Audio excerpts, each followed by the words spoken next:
Good morning, dear students. As you know, we have been started chapter 4, the Central Islamic lands. In particular, this chapter, what we are studying that how does the Islam, which is a popular religion in today's time, has started or what are the roots of Islam. हम जो इस्लाम है उसकी शुरुआत की बात कर रहे हैं कि इस्लाम जो है उसकी शुरुआत कैसे होती है रेलिजन पेनिनसुला में, वो हम बेसिकली यहाँ पे डिस्कस करेंगे इस चैप्टर के अंदर, जिसमें हम देखिए बिल्कुल शुरुआत से हमने पहला टॉपिक देखा what are the sources by which we can recreate the history of Islam. इस्लाम जो है उसका जो इतिहास है, उसकी जो हिस्ट्री है, उसको रिक्रिएट करने की सोर्सेज कौन कौन से हैं उनके बारे में सबसे पहले हमने बात की. वी हैव डिस्कस दो सोर्सेज. दो सोर्सेज आर लाइक तफसीर, commentaries on Quran, saying and doing of prophet Muhammad, हदीस, आई विटनेसेस जो है उनकी रिपोर्ट, अखबार होगी हमारे पास में, सीरा होगी, यानी काफ़ी सारे जो है हमारे पास में रिसोर्सेज थे. क्रिश्चियन क्रॉनिकल्स भी थी. इन सारे रिसोर्सेज की मदद से जो है हम पर्टिकुलरली इस पीरियड को जो है रिक्रिएट कर पाए. उसके बाद में फर्स्ट टॉपिक हमने जो डिस्कस किया वो था the rise of Islam in Arabia. Arabia में इस्लाम की शुरुआत, जिसमें हमने मोहम्मद पैगम्बर जो है प्रॉफिट मोहम्मद, उनकी अर्ली लाइफ डिस्कस की. किस तरीके से उन्होंने जो है शुरुआत की, क्या उनकी जर्नी रही, इस्लामिक कैलेंडर जो हिजरी कैलेंडर जो है उसकी शुरुआत कैसे होती है, सब कुछ हमने काफ़ी डिटेल से पढ़ा. अब हम आज जिस टॉपिक को today we are going to D the topic the caliphate, expansion, civil war and sect formation. जो कैलिफेट है क्या चीज़ होती है, सबसे पहले तो द कैलिफेट, उसके बारे में हम डिस्कस करेंगे. इसका एक्सपेंशन कैसे होता है उसको हम डिस्कस करेंगे. सिविल वॉर्स जो है उनके बारे में बात करेंगे कि सिविल वॉर का मीनिंग क्या होता है. When two persons belonging to the same community, fought against each other for power, यानी जब दो लोग जो सेम कम्युनिटी, सेम कंट्री या सेम रिलीजन से बिलोंग करते हैं, पावर के लिए आपस में लड़े, उसको कहते हैं हम सिविल वॉर. तो सिविल वॉर जो है उसके बारे में हम बात करते हैं. तो चलिए शुरू करते हैं टॉपिक को. आफ्टर मोहम्मद मोहम्मद पैगम्बर जो प्रॉफिट मोहम्मद, उनकी डेथ कब होती है 632 में. No one could legitimately claim to be the next prophet of Islam. देखिए 632 में मोहम्मद पैगम्बर की डेथ होती है प्रॉफिट मोहम्मद की. उनके बाद में कोई भी लेजिटिमेटली ये नहीं कह सकता कि he will be the next prophet of Islam. इस्लाम की जो है नेक्स्ट प्रॉफिट को, because we know that how does Muhammad पैगम्बर और sorry Muhammad became the prophet of Islam. He is given the message of Allah by Gabriel. Angel Gabriel जो है उसने मैसेज दिया था अल्लाह का, और वो मैसेंजर ऑफ गॉड रसूल, तब जाके उनको जो है प्रॉफिट कहा गया. तो हर कोई जो है ये क्लेम नहीं कर सकता. As a result this political authority was transferred to the ummah with the establishment principle of succession.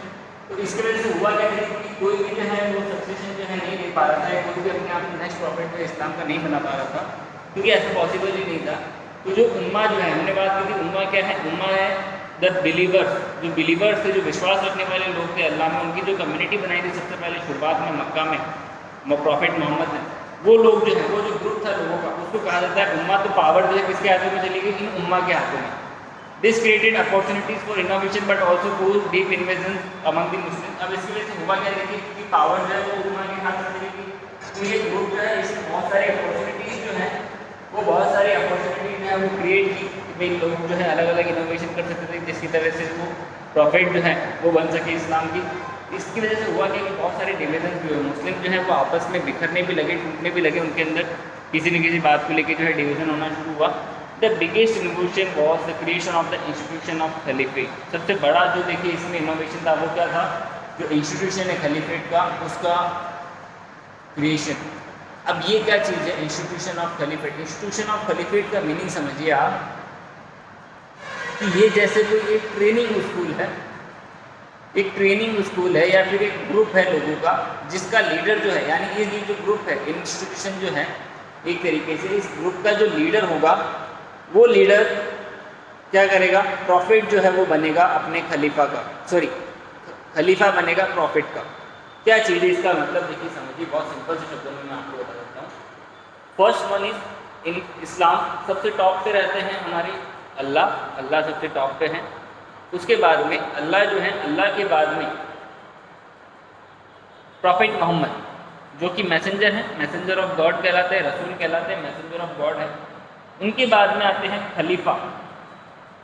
खलीफा जो है ये क्या होते हैं, एक तरीके से रिप्रेजेंटेटिव हैं कि जो प्रॉफिट हैं, जो अल्लाह हैं, उनके अर्थ के ऊपर रिप्रेजेंटेटिव जो हैं उनको कहा जाता था खलीफा, क्योंकि अल्लाह और वो जो हैं उनके जो आदेश हैं उन आदेशों को लोगों तक पहुंचाना, उनके ऑर्डर्स जो हैं वो लोगों तक पहुंचाना, उनको फॉलो अप करवाना, ये किसका काम होता था? खलीफा का। तो एक तरीके से हम कह सकते हैं रिप्रेजेंटेटिव्स ऑफ अल्लाह और प्रॉफिट, अल्लाह या प्रॉफिट के रिप्रेजेंटेटिव थे। तो ये जो है खलीफेट या खलीफा, ये किस तरीके से बनते थे? एक इंस्टीट्यूशन बना लिया गया जिसमें खलीफेट इंस्टीट्यूशन बनाया गया, जिसमें ग्रुप ऑफ पीपल शामिल थे। इनका जो लीडर होता था, the institution of caliphate in which the leader of the community, in which the leader of community अमीर अल मुमिन, अमीर अल मुमिन जो है वो बनता था डेप्यूटी या फिर खलीफा इसका प्रॉफिट का। जो प्रॉफिट मोहम्मद है, सॉरी प्रॉफिट जो है उनका डेप्यूटी बनता था, उनका जो है खलीफा बनता था। The first four caliphs, 632 to 61, justified their power on the basis of their close association with the Prophet and continued his work under the general guidance he had provided. देखिए जो शुरुआती चार खलीफा बनते हैं इस खलीफेट इंस्टीट्यूशन से, जो शुरुआत में चार खलीफा बनते हैं, उन्होंने अपने जो पावर्स उन्हें मिली, क्योंकि देखिए वो इस्लाम में थर्ड सबसे टॉप रैंक पे आ चुके हैं। सबसे फर्स्ट पे अल्लाह है, उसके बाद में प्रॉफिट है, और प्रॉफिट के बाद में थर्ड नंबर जो है, या फिर अगर मैं ये बात कहूँ कि उनके बराबर इस अर्थ के ऊपर कोई था तो वो खलीफा था। तो खलीफा जो है उन्होंने अपनी पावर जो है उसको पूरी तरीके से जस्टिफाई किया शुरुआती चार खलीफा ने। उन्होंने जो है जो प्रॉफिट मोहम्मद की जो गाइडलाइंस थी जो उन्होंने प्रोवाइड की हुई थी, उन्हीं गाइडलाइंस को जो है फॉलोअप करते हुए अपने काम जो है वो कंटिन्यू रखी। द ट्विन ऑब्जेक्टिव, देखिए मेजर क्वेश्चन कहाँ से बनता है, what was the objective of khalifas. खलीफास जो है या फिर जो इंस्टीट्यूशन ऑफ खलीफेट है इसका आखिर टारगेट क्या था, ऑब्जेक्टिव क्या था इसका? The twin objective of the caliphate was to retain control over the tribe constituting the ummah and to raise resources for the state। सीधा 1 मार्क क्वेश्चन बनता है यहाँ से कि दो जो है मेन ऑब्जेक्टिव्स क्या थे खलीफेट के। पहला था जो कंट्रोल है अपनी कॉन्स्टिट्यूटिंग जो ट्राइब्स है उनके ऊपर वो बनाए रखना, दूसरा रिसोर्सेज जो है वो रेज करना जिससे कि स्टेट जो है वो अच्छी तरीके से। इसको थोड़ा एलाबरेट करके समझे कि क्या चीज़ है। देखिए मोहम्मद पैगंबर जो है, हमने बात की प्रॉफिट मोहम्मद के इस्लाम की शुरुआत करने से पहले हमने देखा अरब जो है वहाँ के लोग अलग अलग कबीलों में बटे हुए थे, आइडल वर्शिप करते थे, सभी कबीले एक दूसरे से अलग थे और आइडल वर्शिप करते थे, नॉमेडिक लाइफ जीते थे। इन सब लोगों को जो है मोहम्मद पैगंबर ने जो है इस्लाम में शामिल किया। अब जैसे इनकी डेथ होती है, क्या ये लोग दोबारा से अपनी पुरानी लाइफ पे नहीं चले जाएंगे? या तो वो अपनी पुरानी लाइफ पे चले जाएंगे, या फिर हुआ ये कि उनमें से बहुत सारे जो हैं उन्होंने अपनी खुद की जो है कम्युनिटी बना ली, अपनी खुद की बिलीवर्स की कम्युनिटी, जैसे उम्मा जो है उसका फॉर्मेशन कर लिया, कई ने अपने खुद के जो है प्रॉफिट बना लिए।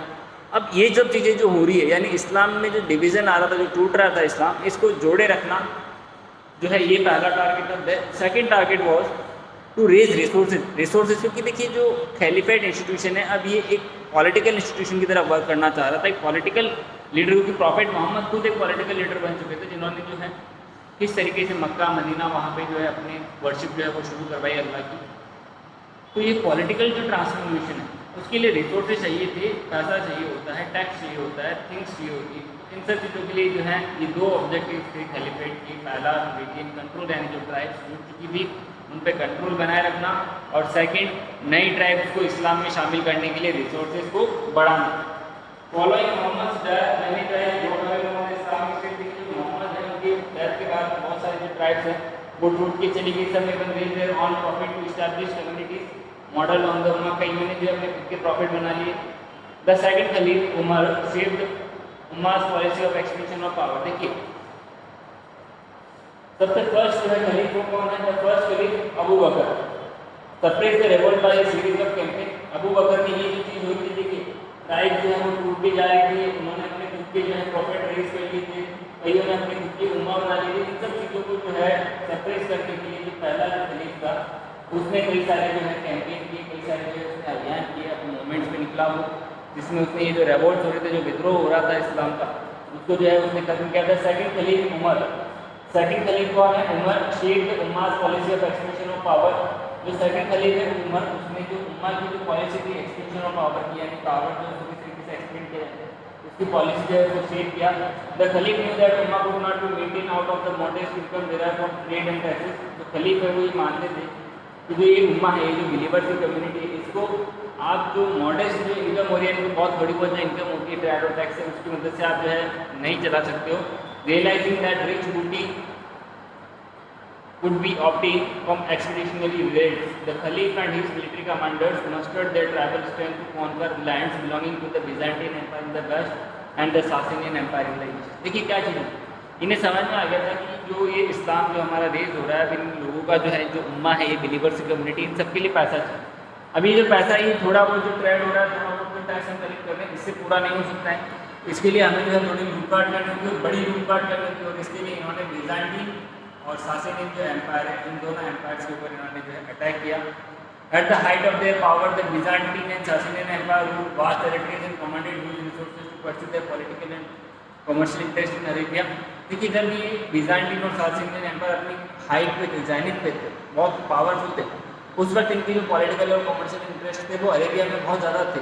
The Byzantine empire promoted Christianity and the Sasanian empire patronised Zoroastrianism. देखिए जो बिज़ांटीन है, इन्होंने क्रिश्चियनिटी जो है उसको प्रमोट किया, और सासेनियन ने जो है ज़ोरास्ट्रियनिज्म जो है उसको प्रमोट किया। But the ancient religion of Iran on the eve of the Arab invasion, these two empires had declined in strength due to religious conflicts and revolt by the aristocracy. देखिए इतने बड़े एम्पायर थे, लेकिन दोनों ही empire जैसे ही अरब जो है invaders, जो खलीफ हैं, उनकी जो आर्मी है, मिलिट्री जो है, वो जैसे ही इन पे अटैक करती हैं, दोनों ही एम्पायर कोलैप्स हो जाते हैं, खत्म हो जाते हैं। रीज़न क्या होता है? रीज़न होता है रिलीजियस कॉन्फ्लिक्ट, आपस में बटे हुए थे। यहाँ पे देखिए सिंगल चीज़ चल रही है, सिंगल गॉड की डिमांड है यहाँ पे, सिंगल गॉड अल्लाह, सिंगल प्रॉफिट मोहम्मद, सिंगल खलीफा। बस खलीफा का ऑर्डर, फाइनल ऑर्डर है, खलीफा ने कह दिया मरना है, मीन्स मरना है, मरो या मारो वाली सिचुएशन जो है वो यहाँ पे खलीफा जो है ऑर्डर करता था, और उसको फॉलो करना हर एक पर्सन की जिम्मेदारी थी। यही रीज़न था कि इतने बड़े जो एम्पायर है, सासेनियन एम्पायर, बिज़ांटीन एम्पायर, ये दोनों कोलैप्स हो जाते हैं। क्यों? क्योंकि इनके लोग आपस में बटे हुए थे। एज भी ऑलरेडी हम लोग कई बार पढ़ते आ रहे हैं बचपन से, यूनिटी जो है वो सबसे इम्पोर्टेंट चीज़ होती है, वो यूनिटी यहाँ पे देखने को नहीं मिली, और उसकी वजह से हुआ ये कि जो बिज़ांटीन और सासेनियन एम्पायर है ये खत्म हो गए। आप मैप में जो है इस्लामिक लैंड्स देख सकते हैं इजीली कि इस्लाम जो है इसकी शुरुआत होती है मक्का और मदीना से। देखिए मक्का और मदीना, यहाँ से जिस इस्लाम की शुरुआत होती है, ये ग्रीन जो एरिया है हमारा, ये एरिया होता है मोहम्मद के टाइम में, जो मोहम्मद पैगंबर है उनके टाइम में इस्लाम जो है वो यहाँ पे और यहाँ पे, इन दो जगह पे जो है एक्सटेंडेड था।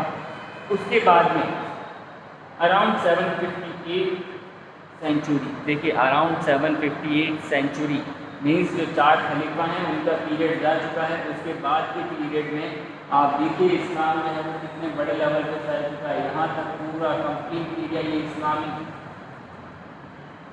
तो ये इतना बड़ा एरिया आया कैसे? इन्होंने रेड्स किए, इन्होंने अटैक किए, लोगों को कन्वर्ट कर पाया। यही सब रीज़न है जो हमने शुरुआत में पढ़ी ना कि आज 1 बिलियन पॉपुलेशन है मुस्लिम्स की, लेकिन वो जो प्रोसेस है उनका, उनकी लैंग्वेजेस अलग अलग है, उनकी नेशनलिटी अलग अलग है, उसी तरीके से उनका इस्लाम में शामिल होने का तरीका भी अलग रहा होगा। किसी के ऊपर अटैक करते, किसी ने पैसे के लालच में, किसी ने जान बचाने के लालच में, इस तरीके से जो कन्वर्जन जो है वो हुआ होगा। In 3 successful campaigns, the Arab brought Syria, Iraq, Iran and Egypt under the control of Medina। देखिए क्या चीज़ होती है, 3 सक्सेसफुल कैंपेन, सिर्फ 3 सक्सेसफुल कैंपेन, और सीरिया, इराक, ईरान और इजिप्ट, ये कैलिफेट जो है जो मदीना जो है उसके कंट्रोल में आ जाता है। Military strategy, religious favour and the weakness of the opposition contributed to the success of the Arab. देखिए क्या कारण था कि अरब जो है वो सक्सेसफुल होते हैं? मिलिट्री स्ट्रेटेजी काफ़ी अच्छी होती है। रिलीजियस धर्म जो है इनका एक धर्म, एक अल्लाह, उसमें बिलीव, सामने वाले जो है बटे हुए हैं, अपोजिशन जो है उसका वीकनेस, ये सब कारण थे जिसकी वजह से अरब जो है वो जीते। Through the campaigns were launch by the 3rd खलीफ Usman. यहाँ पे याद रखिएगा 1 by 1 खलीफ्स के नाम आते जा रहे हैं। 1st खलीफ अबू बकर, 2nd खलीफ उस्मान का नाम आ चुका है, and 3rd caliph which they are going to discuss was Uthman। The 3rd Caliph Uthman, to extend the control to Central Asia within a decade of the death of Muhammad, the Arab Islamic State controlled the vast territory between the Nile and the Oxus। देखिए जो territory है वो Nile से Oxus के बीच में तक जो इनकी एक्शन होती थी, काफ़ी वाइड टेरिटरी जो है ये यहाँ तक पहुँच गई। और these lands remain under Muslim rule to this day, और आज तक जो ये ज़मीनें हैं किसके कंट्रोल में है, मुस्लिम के कंट्रोल में है। आप देख लीजिए map,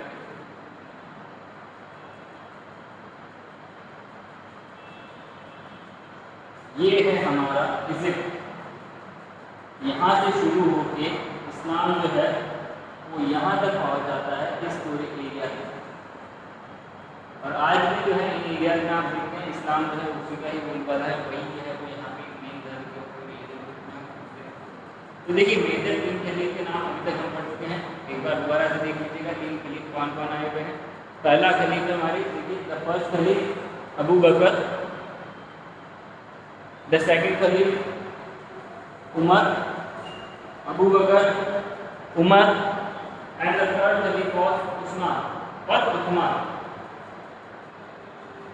third khalif was Usman. Total देखिए जो शुरुआती 4 खलीफ है उन्होंने काफ़ी ज़्यादा एक्सपेंशन किया था। उसके बाद के पीरियड में तो सिविल वॉर्स और ऐसी बहुत सारी जो है दिक्कतों का सामना करना पड़ा था इस्लाम को, लेकिन शुरुआती जो 4 खलीफा हैं उनके पीरियड में काफ़ी ज़्यादा एक्सपेंशन होता है।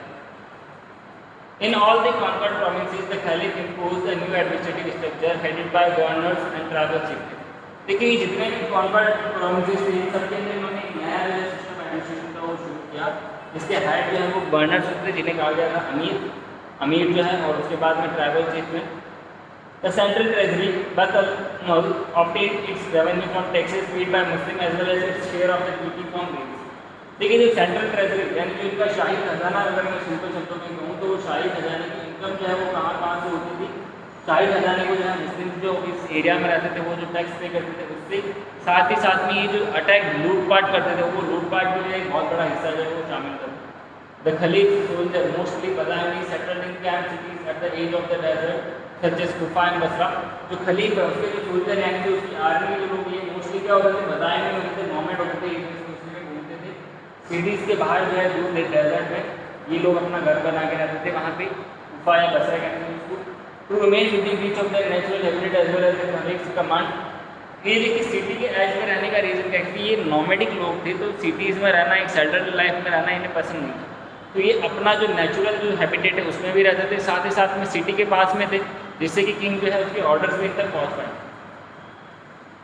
The ruling class and soldier receive share of the booty and monthly payment. जो रूलिंग क्लास और सोल्जर्स इनको मंथली पेमेंट होता था। The non Muslim population retain their rights to property and religious practices on payment of taxes, kharaj and jizya. देखिए जो non Muslim लोग, क्योंकि ऐसा तो है नहीं कि सारे लोग मुस्लिम बन जाएंगे, क्रिश्चियनिटी वाले लोग भी हैं, जोरास्ट्रियनिज्म भी है, यहाँ पे यहूदी भी हैं, बहुत सारे लोग हैं। तो ये बाकी लोग क्या करते थे, बाकी लोग जो हैं वो जजिया और खराज, जजिया जो है ये नॉन मुस्लिम्स के द्वारा पे किए जाने वाला टैक्स, ये टैक्सेस पे करते थे। इन टैक्सेस की मदद से जो है ये अपने आप को जिंदा रखते थे। Jews and Christians were declared protected subjects of the states and given a large measure of autonomy in the conduct of their communal affairs. देखिए कि ज्यूइश और क्रिश्चियन कम्युनिटीज थी, इनको जो है प्रोटेक्टेड में डाल दिया, ये टैक्स पे कर रहे थे, तो टैक्स पे कर रहे थे, इनको जो है प्रोटेक्टेड में डाल दिया, और इनको जो है ये कहा गया कि ये अपने धर्म से रिलेटेड जो मुद्दे हैं उसको एक हो जाएंगे, उसमें जो कैलिफेट है वो कहीं कोई इंटरफेरेंस नहीं करेगा। आगे हम बात करें तो political expansion and unification did not come easily to the Arab tribesmen. With territorial expansion, the unity of the Ummah became threatened by conflict over the distribution of resources and office. देखिए जो political expansion हो रहा था Syria, Iraq, Iran, जो Mecca से एक छोटे से मक्का सिटी से जो शुरुआत हुई थी इस्लाम की, वो आज सीरिया, इराक, ईरान और सेंट्रल एशिया तक फैल चुका था। तो इतना बड़ा जो पॉलिटिकल एक्सपेंशन हुआ, इसका यूनिफिकेशन जो है वो ईजी नहीं था। बहुत सारे जो है वहाँ पे यूनिटी जो है उसको थ्रेटन करने वाली सिचुएशंस आई। The ruling class of the early Islamic state compromise almost entirely the Quraysh of Mecca. देखिए जो रूलिंग क्लास थी अर्ली इस्लामिक स्टेट की शुरुआत में, जो शुरुआती 3 खलीफा थे, उन पर्टिकुलर पीरियड में जो रूलिंग जो लोग थे वो सारे के सारे कुरैश थे, कुरैश ट्राइब से थे, मक्का से रहने वाले, यानी जो मोहम्मद पैगम्बर, जो प्रॉफिट मोहम्मद की जो ट्राइब थी, prophet Muhammad belongs to the Quraysh tribe. Quraysh tribe जो मक्का से बिलोंग करते थे, वो लोग भी सारे के सारे किससे बिलोंग कर रहे थे, कुरैश ट्राइब से। The third Caliph Uthman also agreed to back his administration with his own men to secure greater control. जो थर्ड खलीफा था उस्मान, उसने भी जो कुरैश लोग उन्हीं को शामिल किया हुआ था अपने एडमिनिस्ट्रेशन में। This further intensified the Meccan character of the state and the conflict with the other tribes. इसकी वजह से हुआ ये कि लोगों को लगने लगा कि सिर्फ और सिर्फ मक्का के जो लोग हैं उन्हें ही प्रायोरिटी दी जा रही है, अगर हमें प्रायोरिटी नहीं दी जा रही तो उन्होंने जो कॉन्फ्लिक्ट इसका विरोध करना शुरू किया। अपोजिशन है Iraq and Egypt combined with opposition in Medina led the assassination of Usman with Usman's death Ali became the fourth caliphate. देखिए क्या होता है, क्योंकि जब आपको पावर में हिस्सा नहीं मिलता है तो हमेशा से देखा गया कि पावर है उसको अपने हाथों में लाने के लिए, पावर को अपने हाथों में लेने के लिए रिवोल्ट होते हैं, लोग जो है विरोध करते हैं रूलर्स का। यहाँ पे रूलर थे थर्ड कैलिफेट उस्मान, उनका विरोध किया जिसमें इराक इजिप्ट यहाँ के लोग शामिल थे और साथ में ही जो मदीना के लोग थे, जो ये सारे वैसे तो शामिल थे इस्लाम में, लेकिन इन्हें जो है पावर जो है जो रूलिंग क्लास है उसमें शामिल नहीं किया जा रहा था। तो इन्होंने रूलिंग क्लास में शामिल होने के लिए जो उस्मान जो कि खलीफेट था उसको मार दिया और इसी के साथ में फोर्थ खलीफेट बनता है हमारा अली। देखिए टोटल जो शुरुआती 4 खलीफेज हैं या 4 खलीफाज हैं उनके नाम देख लीजिएगा, याद कर लीजिएगा, अबू बकर, उमर, उस्मान और अली। ये 4 जो है मेजर शुरुआती खलीफा है, इन्होंने बहुत बड़े लेवल पर जो है expansion. The rift among the Muslim deepened after Ali fought two wars against those who represented the Meccan aristocracy. देखिए जो ये दरार थे मुस्लिमों के बीच में, मुस्लिम जो अपने यूनिटी के रूप में लड़ रहे थे, एक सिंगल यूनिटी के रूप में लड़ रहे थे जिसने बिज़ांटाइन सासनियन एम्पायर तक को अपने कदमों में झुका लिया था, वो लोग अब जो है आपस में रिसोर्सेज को लेके, आपस में जो धन संपदा है उसको लेके आपस में लड़ना शुरू करते हैं। तो इसमें अली जो है जो फोर्थ खलीफे थे, इनके टाइम पे ये जो रिफ्ट है, जो ये दरार आती है मुस्लिमों में, ये और बढ़ जाती है क्योंकि ये जो है 2 वॉर्स जो हैं वो शुरू करते हैं किसके खिलाफ, जो मक्का के जो लोग हैं एरिस्टोक्रेसी उसके खिलाफ। Ali established himself at Kufa and defeated an army led by Muhammad's wife Aisha in the Battle of the Camel। Ali जो है उन्होंने अपने आप को कहाँ पे इस्टेब्लिश किया, उन्होंने अपने आप को इस्टेब्लिश किया कुफा में। कुफा में इस्टेब्लिश करने के बाद में उन्होंने जो मोहम्मद की जो वाइफ थी आयशा, मोहम्मद जो है उनकी सेकंड वाइफ थी, फर्स्ट वाइफ जो है वो खदीजा थी, जो ऑलरेडी मतलब ही had married at the as of 25 with a lady widow lady. एक वो 40 साल की जो विधवा महिला थी उनसे शादी की थी उन्होंने, लेकिन ये उनकी सेकंड वाइफ है जिससे उन्होंने शादी की थी, आयशा थी। आयशा जो है इसकी जो, क्योंकि आयशा बिलोंग कर रही थी कहाँ से, मक्का से, और यहाँ पे इसने मक्कन एरिस्टोक्रेसी है उसके खिलाफ की लड़ाई शुरू कर दी अली ने। तो इससे मक्कन जो एरिस्टोक्रेसी है उसकी आर्मी को लीड दिया जिसमें मोहम्मद की वाइफ आयशा ने, उनकी अली और मोहम्मद की वाइफ के बीच में बैटल होती है। उस बैटल को क्या कहा जाता है, बैटल ऑफ द कैमल 657, जिसके अंदर ये डिफीट कर देता है आयशा और उसके आर्मी को। He was however not able to suppress the faction led by Muawiyah, kingsman of Uthman and the governor of Syria। लेकिन वो देखिए जो मुआविया है, मुआविया का जो विद्रोह है उसको जो है वो नहीं रोक पाता है। मुआविया के वो क्या होता है, देखिए सीरिया का गवर्नर होता है, हमने भी बात की कि जो इतना बड़ा एम्पायर था उसको उन्होंने प्रोविंसेस के अंदर जो है डिवाइड किया और वहाँ पे गवर्नर या अमीर जो है उनको रूल करने के लिए बना दिया। तो ऐसा ही अमीर या गवर्नर जो है वो कौन था, मुआविया, जिसने जो है इस तरीके का एक विद्रोह किया जिसको ये दबाने में जो है नाकामयाब रहा। अली's second battle at Siffin ended in a truce which split his followers into 2 groups. Some remained loyal to him while others left the king and came to be known as Kharjiz। देखिए ये जो अली है इसकी जो second battle जो हुई थी, second battle eight सिफिन, इसकी वजह से हुआ ये कि लड़ाई जो है इसकी कहीं कोई नतीजा निकला नहीं, ये खुद हारने वाली कंडीशन में था, सामने वाले लोग जो हैं उनका भी काफ़ी नुकसान हुआ, दोनों के बीच में समझौता होता है, ट्रूस यानी समझौता। इसमें क्या होता है कि समझौते की वजह से हुआ ये कि इसके जो फॉलोवर्स थे ये 2 ग्रुप में टूट गए।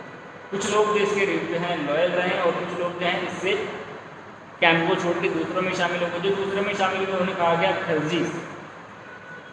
Soon after Ali was assassinated by a Kharji in a mosque at Kufa. After his death, his followers paid allegiance to his son Hussein and his descendants Muawiyah made himself the next caliph in 661, founding the Umayyad dynasty which lasted till 750। देखिए क्या होता है, जो खरजीज हैं ये जो अली है इसको कुफा में एक मस्जिद जो है वहाँ पे असैसिनेट करते थे, मार देते थे। जैसे इसको यहाँ पे असैसिनेट करते मारते हैं, अली जो है इसके बेटा जो हुसैन है वो लीडर बन जाता है, कुछ लोग उसको फॉलो कर लेते हैं, मुआविया जो है वो अपने आप को नया खलीफा जो है वो डिक्लेयर कर देता है, एंड ये सारे इवेंट होते हैं। इसी के साथ में Muawiya the next khalif and founding the Umayyad dynasty which lasted till 750। Umayyad dynasty जो है उसकी शुरुआत करता है जो 750 तक जो है लास्ट करती है। After the civil war, it appeared as if Arab domination would disintegrate. There were also signs that the tribal conquerors were adapting the sophisticated culture of their subject। It was under the Umayyad, the prosperous reign of the Quraysh tribe, that a second round of consolidation took place। देखिए जो civil war है इसके खत्म होने के बाद में जो अरब डोमिनेशन है वो थोड़ा डिसइंटीग्रेट होना शुरू हुआ। कई सारे ट्राइबल जो कॉन्करर्स हैं उन्होंने अपने सोफिस्टिकेट कल्चर जो है वो शुरू किए लेकिन ये उम्मेद थे, उम्मेद जो डायनेस्टी थी जिसके अंदर दोबारा से क्वेश जो है ये ट्राइब बना, कॉस्टस क्लान बना और जिसने अपना जो पुराना जो जगह था वो दोबारा से हासिल किया। अब हम बात करेंगे देखिए the Umayyad and the centralization of politics. जो पॉलिटिक्स है उसको किस तरीके से जो है सेंट्रलाइज किया उम्मेद डायनेस्टी ने, इसको हम डिस्कस करेंगे। The conquest of large territories destroyed the caliphate based in Medina and replaced it with an increasingly authoritative polity। देखिए क्या चीज़ है, जो लार्ज टेरिटरीज जो हैं इनकी जैसे कॉन्क्वेस्ट होती है उसमें जो खलीफेट जो कि मदीना में बेस था, मदीना से जो है हेड हो रहा था। अभी तक हमने देखा मदीना जो है वहीं से खलीफा जो है खलीफेट इंस्टीट्यूशन वहाँ का वहीं से खलीफा जो है वो अपॉइंट हो रहे थे, सब कुछ सिस्टम जो है वो मदीना से ऑर्गेनाइज हो रहा था। लेकिन जैसे ही लार्ज टेरिटरीज जो है वो कंट्रोल में आती है तो इसकी वजह से होता ये है कि जो दूसरी जो टेरिटरीज है जैसे मुआविया डायनेस्टी की, मुआविया उम्मेद डायनेस्टी का फॉर्मेशन के ऐसे की बात करें तो ये सीरिया से, सीरिया ईरान अपनी दूर दूर की एरिया से नहीं लोग बिलोंग करते हैं। इन्होंने जो है अब जो पावर जो है अथॉरिटेटिव पॉलिटी है वो रिप्लेस करना शुरू किया। The Umayyads implemented a series of political measures which concentrate their leadership with the ummah. जो उम्मेद है उन्होंने कई सारे पॉलिटिकल जो है मेजर्स बनाए जिससे कि लीडरशिप और उम्मा के अंदर जो है और ज़्यादा पावरफुल बनी। The first Umayyad Caliph, Muawiyah, moved his capital to Damascus and adopted the court ceremonies and administrative institution of the Byzantine Empire। देखिए कि पहला जो खलीफ बना उम्मेद डायनेस्टी से, उम्मेद है इनमें जो पहला खलीफ बना वो था मुआविया। उसने सबसे पहली चीज़ क्या की, उसने जो कैपिटल थी वो कैपिटल उसने कहाँ शिफ्ट कर दी, दमस्कस में। यानी जो मदीना जो कि सेंटर था वहाँ से वो अपनी कैपिटल जो है दमस्कस से दूर जगह लेके जाता है। उसने कई सारी कोर्ट सेरेमनीज और एडमिनिस्ट्रेटिव इंस्टीट्यूशन वो byzantine एम्पायर के अडॉप्ट के लिए। He also introduced hereditary succession and preceded the leading Muslim to accept Islam as his religion।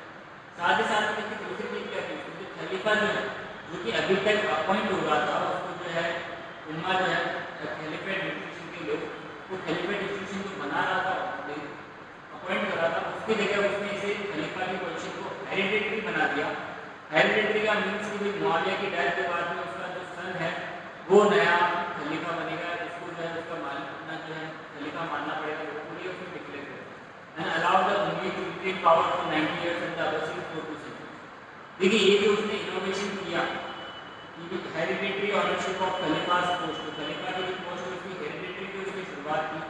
इसकी वजह से जो उम्मीद है उन्होंने लगभग 90 इयर्स तक पावर अपने हाथों में रखी और जो अबसिड हम नेक्स्ट पढ़ेंगे अबसिड लोगों के बारे में उन्होंने लगभग 200 इयर्स तक जो है इस पर्टिकुलर प्रोसेस की जो इस्लामिक पॉलिटिक है उस इस्लामिक पॉलिटिक को डोमिनेट किया।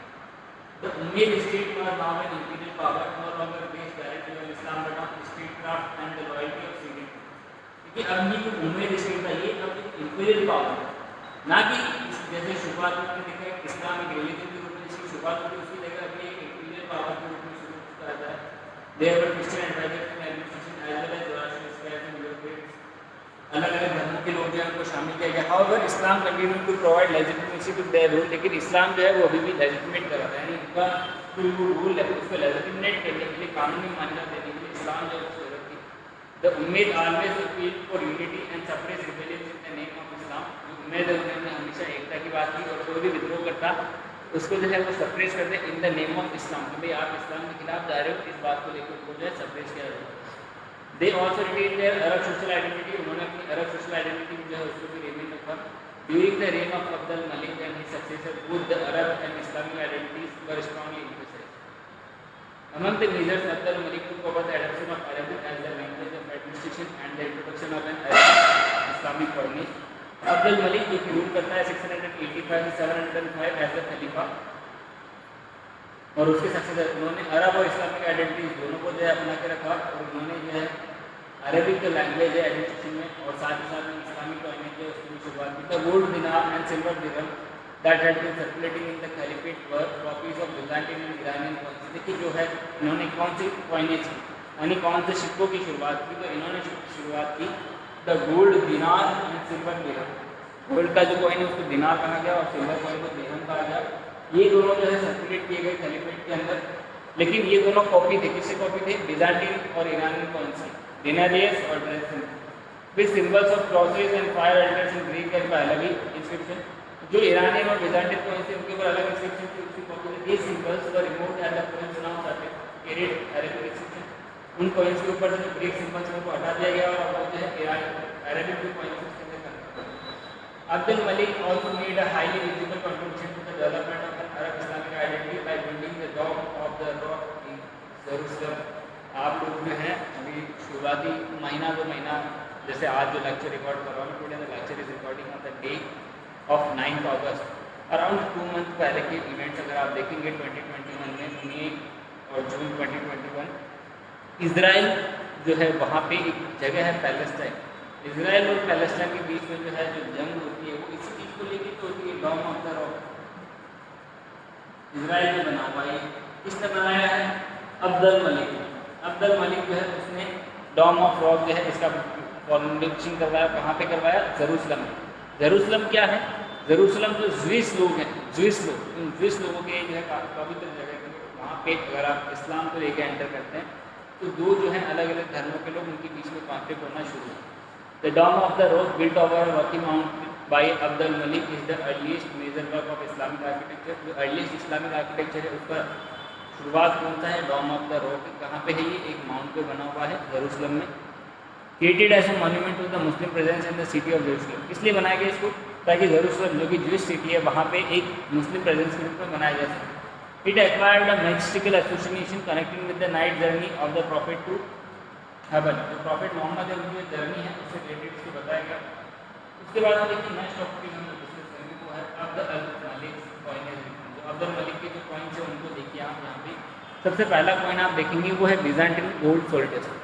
जो बिजान्टिन एम्पायर है उसमें गोल्ड सोलिडिस आप देख सकते हैं, उसमें किंग्स जो है उनकी इमेजेस जो है वो इनग्रेव की गई हैं, showing the emperor Heraclius and his two son. जो हेरक्युलस और उसके जो दो सन है उसको दिखा रहा है वो। फिर है portrait gold dinar struck by Abdul Malik with his name and image, और ये है अब्दुल मलिक के बनाए हुए coins. The reform dinar was purely epigraphic, it carries the kalima there is no god but Allah and he has no partner. Sorry देखिए ये जो coin है इसके पीछे ये जो कलमा लिखी हुई है, कलमा यानी जो है कुरान की आयत है, इसमें क्या लिखा हुआ है कि भाई सिर्फ वहाँ पे और कोई भगवान नहीं, सिर्फ अल्लाह है और उसका कोई पार्टनर नहीं है, कोई शरीक नहीं है। The 3 coin specimen show the transition from Byzantine to Arab Islamic coin. देखिए आप कॉइन्स को देखेंगे तो कितना सिमिलर, कितना फैमिलियर कॉइन्स जो है आपको लगेगा बिजान्टिन एम्पायर से अरेबियन कॉइन जो है वो। On the second coin the bearded and long-haired caliph is dressed in traditional Arab robe and is holding a sword. It is the first extant portrait of a Muslim. It is also unique because letter 3 there develop an antipathy toward the representation of living being and art and craft. Abdul Malik's reform of coinage was linked with this reorganization of state finance. It proved so successful that for hundreds of years coins were struck according to the pattern and that of the third specimen. ये जो third specimen है इसके हिसाब से बनते रहे थे अगले 2 सालों तक कॉइन्स। ये था कॉइनेज का सिस्टम जो शुरू किया था अब्दुल मलिक ने। अगला जो देखिए टॉपिक है हमारा वो है अब्बासिद रिवॉल्यूशन, जिसे हम डिस्कस करेंगे नेक्स्ट क्लास में। Till then have a nice day.